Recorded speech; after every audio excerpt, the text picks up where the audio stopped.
હલનચલનના સંચલન માટે આપણા શરીરમાં અદ્ભુત વ્યવસ્થા છે.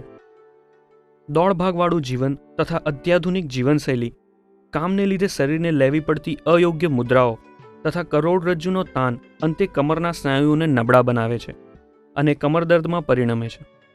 કમરદર્દના સાચા કારણો જાણવા આપણું શરીર કઈ રીતે કાર્ય કરે છે તે જાણવું ખૂબ જ જરૂરી છે. સર્પાકાર કરોડરજ્જુ અરસપરસ ગૂંથાયેલા સ્નાયુઓથી વીંટળાયેલી હોય છે.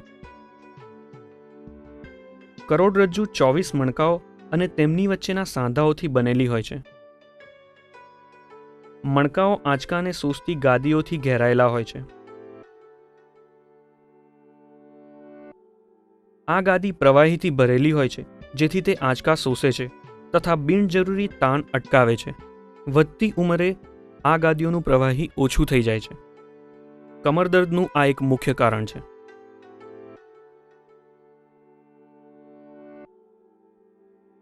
કમરદર્દ દરેક વ્યક્તિના જીવનના કોઈ એક તબક્કે થાય જ છે. સામાન્ય રીતે કમરના સ્નાયુઓને થતી ઈજા એ કમરદર્દનું મુખ્ય કારણ છે, જેથી અતિશય પીડા શક્ય છે. અયોગ્ય મુદ્રાઓ પણ કમરદર્દ માટે જવાબદાર હોઈ શકે છે. વધુ વિગતવાર જાણીએ તો હાડકાં અને સાંધાઓ પણ એક કારણ હોઈ શકે છે. હાડકાં અને સાંધાને જોડતા લિગામેન્ટની સમસ્યા કમરદર્દનું કારણ બની શકે છે.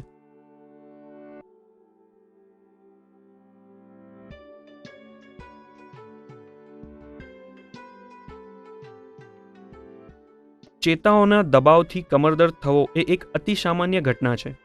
સિયાટિક ચેતા આ એક પ્રકારની ચેતા છે. અચાનક અને અતિશય કમરદર્દ જ્યારે પણ થાય છે ત્યારે તેનું કારણ આપણે જાણવું ખૂબ જ જરૂરી છે.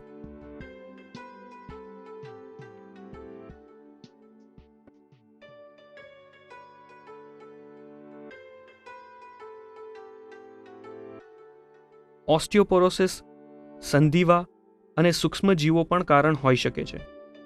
મુખ્યત્વે સ્નાયુઓનું અતિસંકોચન, મણકાની ગાદીઓનું ફાટી જવું, સાયટિકા, કરોડરજ્જુનું સંકોચન, જન્મથી રહેલી ખોડખાંપણ, લિગામેન્ટની ઈજા તથા કરોડરજ્જુનું કેન્સર વગેરે કમરદર્દના કારણો હોઈ શકે છે.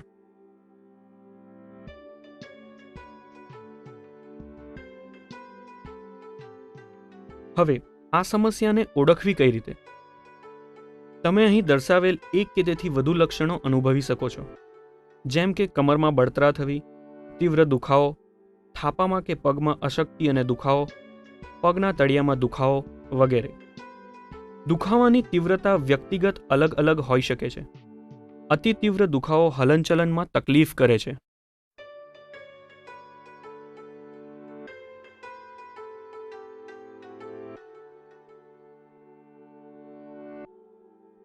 આજના સમયમાં તરત રાહત આપતી ટૂંકા ગાળાની ઘણી સારવાર ઉપલબ્ધ છે, પરંતુ એક જાગ્રત જીવનશૈલી અને પૂરતી કસરત જ તમને તમારું હલનચલન પાછું અપાવી શકે છે. ચાલો કેટલીક સામાન્ય કસરતો વિશે જાણીએ.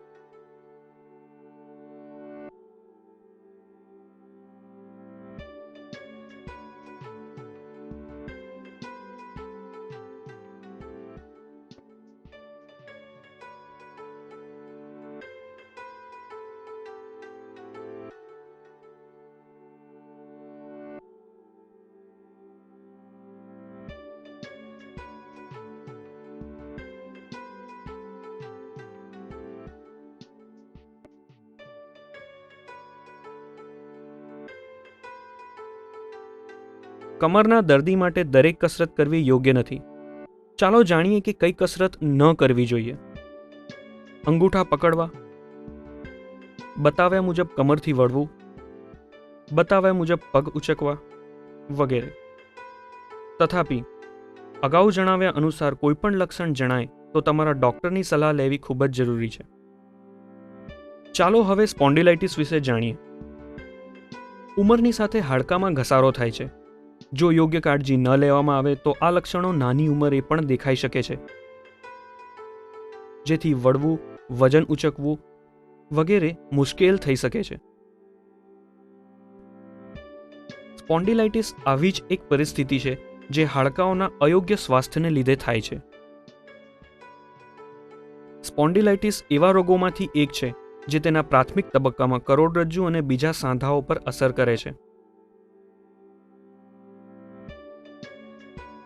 કયા ભાગ પર અસર થયેલ છે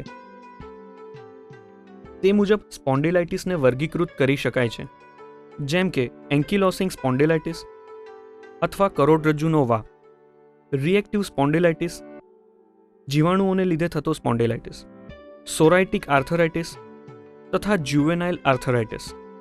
ઉપરોક્ત જણાવ્યા મુજબના વર્ગ સિવાયના સ્પોન્ડિલાઇટિસને અનડિફરન્શિએટેડ સ્પોન્ડિલાઇટિસ કહેવાય છે.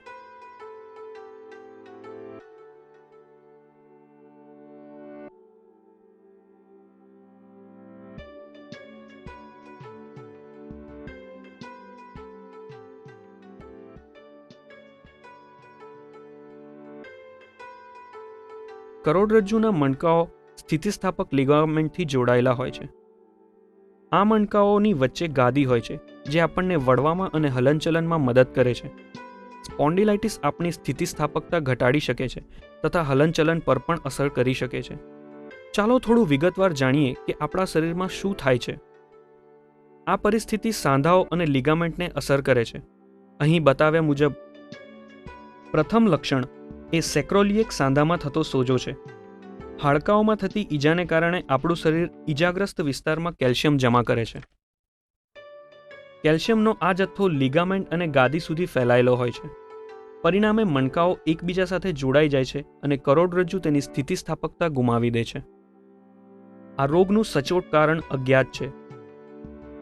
વિવિધ ભાગોમાં આ રોગની અસર જોતા એમ જણાય છે કે કોઈ એક કારણ આ રોગ માટે જવાબદાર ન હોઈ શકે. તેમ છતાં કેટલાક પરિબળોને આ પરિસ્થિતિ માટે જવાબદાર ગણી શકાય, જેમ કે વારસાગત કારણો, આંતરડાના રોગ, અપૂરતી રોગ પ્રતિકારક શક્તિ વગેરે. અલગ અલગ સ્પોન્ડિલાઇટિસના લક્ષણો પણ અલગ અલગ હોય છે. તેમ છતાં સામાન્ય લક્ષણો આ મુજબ છે: અતિશય થાક, કરોડરજ્જુની જકડન, કમરનો દુખાવો તથા સાંધાઓમાં સોજા આવવા વગેરે. બીજા હાડકાના રોગની જેમ સ્પોન્ડિલાઇટિસ પણ નિયમિત કસરત, યોગ્ય પોષણ અને આરામથી મટી શકે છે. પથારીમાં વધુ આરામ કરવો યોગ્ય નથી કારણ કે રોગની તીવ્રતા તેથી વધી શકે છે. કમર, છાતી તથા બીજા અંગોની નિયમિત કસરત, હલનચલન ચાલુ રાખી શકે છે. અહીં કસરતના કેટલાક ઉદાહરણ દર્શાવેલ છે.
તથાપિ અગાઉ જણાવ્યા અનુસાર કોઈપણ લક્ષણ જણાય તો તમારા ડૉક્ટરની સલાહ લેવી ખૂબ જ જરૂરી છે.